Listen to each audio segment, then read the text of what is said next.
Hi everyone, I am Karen L. Amakin and our topic is Lesson 4, The Ways of Approaching Curriculum.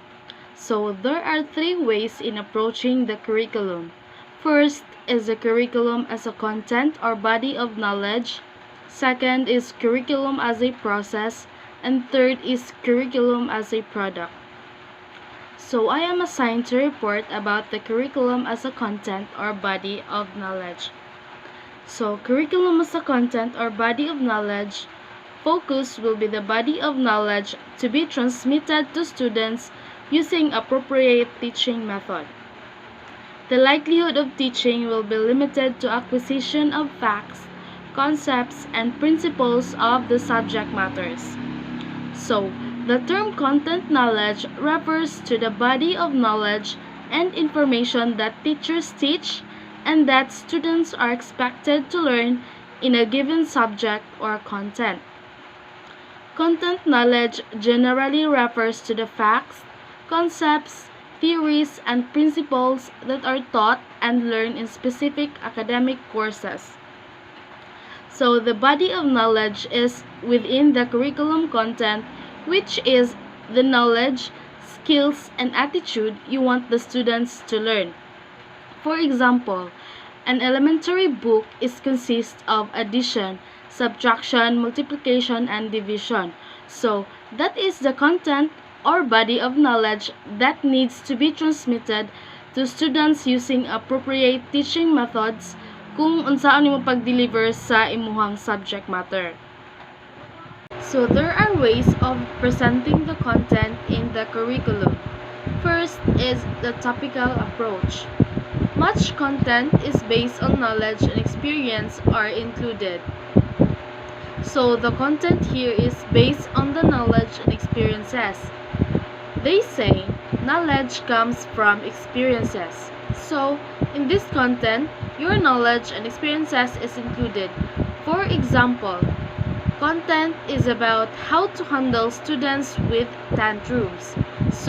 You as a teacher, imong i-share imong knowledge and experiences to the students in order for them to gain learnings from you. Next is concept approach.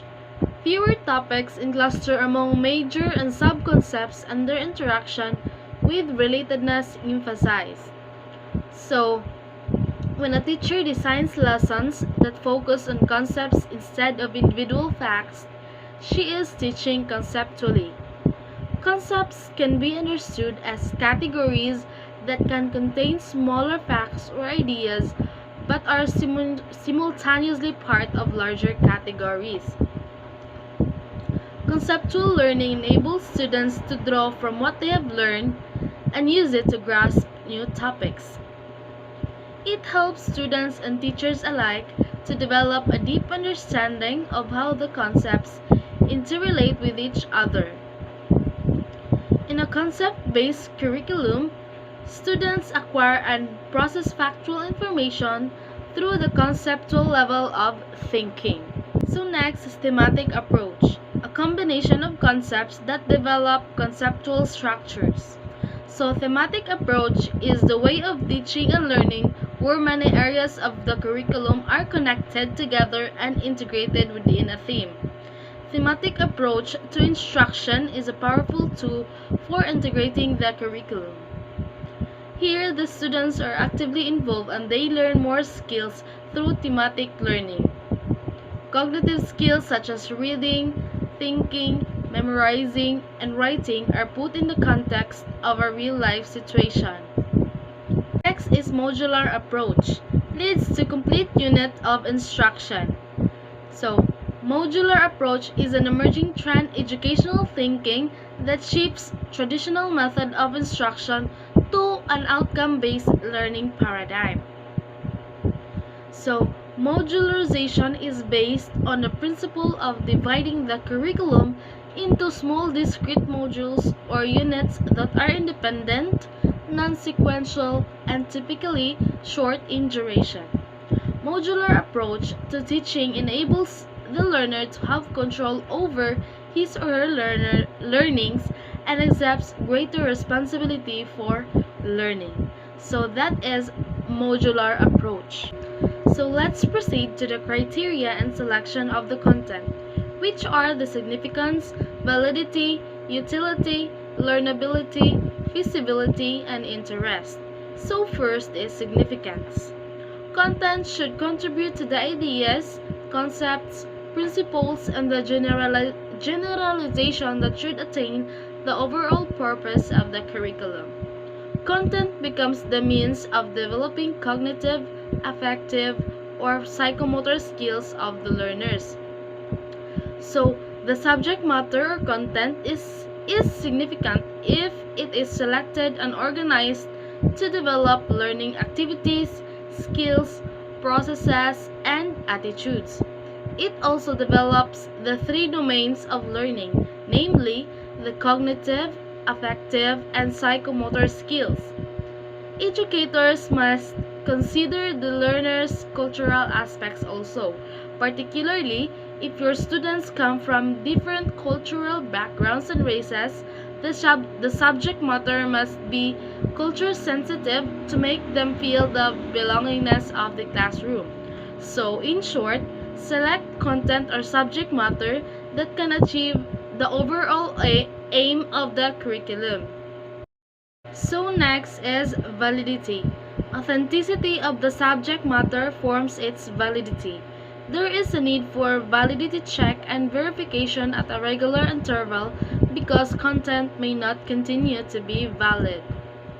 So, validity refers to the authenticity of the subject matter or content you selected. Make sure that the topics are not obsolete. So, it is important to check if valid ba ang mga contents or verified ba siya kay mo man na imong i-disseminate sa mga students para ma-avoid ang mga misinformations. So, contents must be checked for validity. So next is utility.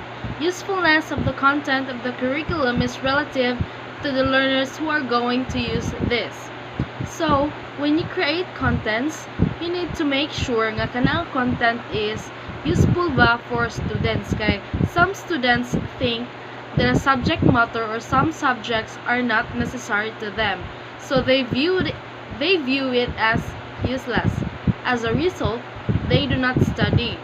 So, educators must create contents that should be applicable and valuable in the future.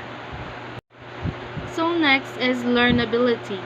The complexity of the context must be within the range of the students. So, the subject matter or content must be within the schema of the learners. It should be within their experiences. Teachers should apply theories in the psychology of learning to know how subjects are presented, sequenced, and organized to maximize students' learning capacity. Next is feasibility. Can the subject be learned within the time allowed, resources available, expertise of the teachers, and the nature of the learners? Are the contents of learning which can learn beyond the formal teaching learning engagement? Are there opportunity to learn this? So, feasibility means the full implementation of the subject matter. Students must learn within the allowable time and the use of resources available. Do not give them a topic that is impossible to finish. For example, you have only 1 week left to finish the unit, but the activities may take a month for the students to complete. Thus, this requirement is not feasible. Another example, do not offer a computer subject if there is no electricity in the area or there are no computers. Further, feasibility means that there should be teachers who are expert in that area. So that is feasibility. Next is interest. Will the learners take interest in the content? What value will the contents have in present and future life of learners? Interest is one of the driving forces for students to learn better. So, it is important that content is interesting to students because students learn best if the subject matter is interesting, thus makes it meaningful to them. So here is the guide in the selection of content curriculum. So first is commonly used in daily life. So in selecting content, make sure that content is kanarang ma-apply or magamit in the everyday living. And the second is appropriate to the maturity levels and abilities of the learners. So making sure that contents are appropriate na siya sa maturity level sa bata. Third is valuable in meeting the needs and competencies of the future career. So, content must instill them the knowledge nga magamit or ma-apply in the future career of the students. Then, related to other subject fields or discipline for complementation and integration. So, the relatedness in each subject matter. Then, last is important in transfer of learning to other disciplines. So next is basic principles of curriculum content. In 1952, Palma proposed the principle basic as a guide in addressing content in the curriculum. So basic means B is for balance, A is for articulation, S is for sequence, I is for integration, and C is for continuity. So balance. Content should be distributed in depth and in breadth. So balance means that the curriculum is fairly distributed in depth and in breadth of the particular learning area or discipline. The significant content must be covered to avoid too much or too little of the time allocated. So dapat balance lang ang pag-deliver sa content. Next is articulation. As the content complexities progresses with the education levels, bridging should be provided. So, articulation means the smooth connection of the subject matters.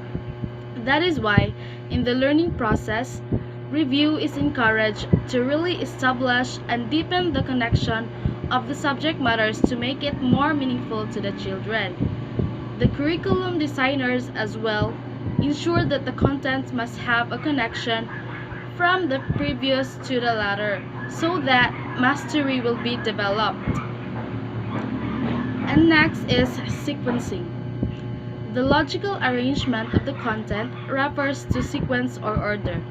So, this is the logical arrangement of the subject matters. The subject matters are logically arranged from easy to difficult, basic to complex, what is known to the unknown, what is current to being something in the future. And next is the integration. Content in the curriculum does not stand alone or in isolation. It has relatedness to other contents. So, it is the horizontal connections in subject areas. Well, this is actually encouraged. The fact is that there are subject matters that can be integrated in other subject area, like the integration of values in all subject areas, the integration of science and math concepts in teaching English, and Dikasi and MSEP concepts in teaching Filipino. And last is the continuity. Curriculum should continuously flow as it was before, to where is it now and where will it be in the future. Continuity refers to the constant repetition, review, and reinforcement of learning, meaning a lesson should not stop after an evaluation. It has to be repeated through review and reinforcement. So that is all for my assigned topic, and John Michael Antopina will be the one to discuss about the rest 2 ways in approaching curriculum content.